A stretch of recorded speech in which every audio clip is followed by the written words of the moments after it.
Kuki-Chin national front KNF এর প্রধান Nathan বোমের স্ত্রী ও অপর এক সিনিয়র নার্সকে রুমা হাসপাতাল থেকে লালমনিরহাটে স্ট্যান্ড রিলিজ করা হয়েছে।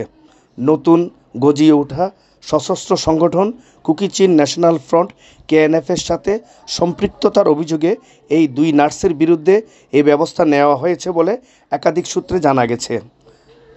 এরা হলেন নাথান বোমের স্ত্রী ও রুমা স্বাস্থ্য কমপ্লেক্সের সিনিয়র নার্স নেমকিম বম ও অপর সিনিয়র নার্স খ্রিস্টান বাঙালি দীপালি বাড়ই।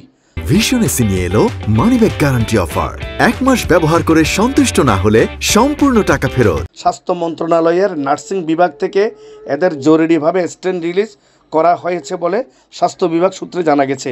বিষয়টি স্বীকার করেছেন বান্দরবানের civil surgeon doctor Mahbubur Rahman. তবে কী কারণে বা কেন স্ট্যান্ড রিলিজ করা হয়েছে এই বিষয়টি ওই নির্দেশনাপত্রে জানানো হয়নি। গত মঙ্গলবার 2 এপ্রিল সশস্ত্র সংগঠন কুকি-চিনের সদস্যরা রুমা উপজেলা সোনালী ব্যাংকে হানা দিয়ে নিরাপত্তার কাজে নিয়োজিত পুলিশ ও আনসার বাহিনীর 14টি অস্ত্র ও 4 শতাধিক গুলি লুট করে নিয়ে যায়।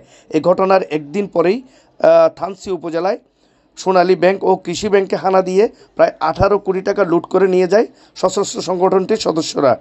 সহযোগী এসব কাজে রুমা উপজেলায় সোনালী ব্যাংকের যে হামলার ঘটনা ঘটেছে এসব কাজে বিভিন্নভাবে এসব নার্স সহযোগিতা করেছিল বলে গোয়েন্দা তথ্যে ও নিরাপত্তা বাহিনীর তথ্যে রয়েছে।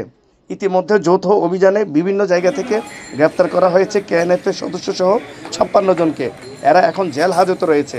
ভিশন এসে নিয়ে এলো মানিব্যাগ গ্যারান্টি অফার।